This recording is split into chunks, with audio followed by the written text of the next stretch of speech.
এখানে করছি মূলো শাক। মূলো আনা হয়েছিল, দেখলাম শাকগুলো বেশ কচি আছে, সেই জন্য একটু রসুন দিয়ে কালো জিরে দিয়ে ভেজে নিচ্ছি। আর এখানে হবে পুঁই শাক, সেই জন্য আমি চিংড়ি মাছ ভেজে নিচ্ছি। পুঁই শাক দিয়ে দিয়েছি সব, ফোড়ন টোড়ন দিয়ে এখন চিংড়ি মাছটা দিলাম, একটু সর্ষে বাটা দেবো, একটু নাড়িয়ে চাড়িয়ে নিই তারপর।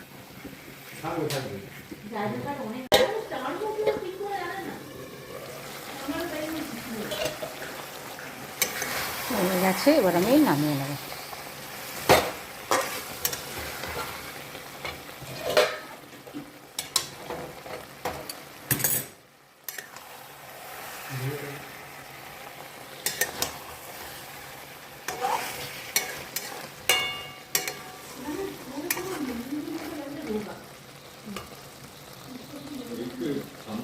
এখানে কষছি মাটনটা, এখনও আর একটু কষতে হবে, তারপরে জল দেবো।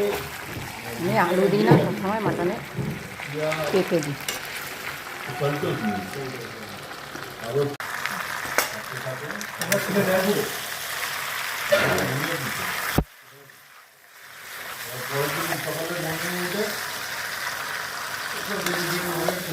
আরও একটু কষতে হবে, তারপরে আমি জল দেবো।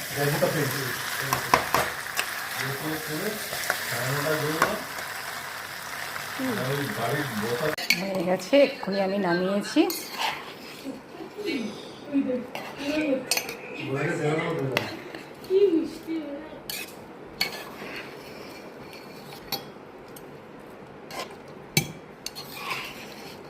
আজকে ঝোলই করেছি। হয়ে গেছে আমার রান্না, খুলে দিলাম।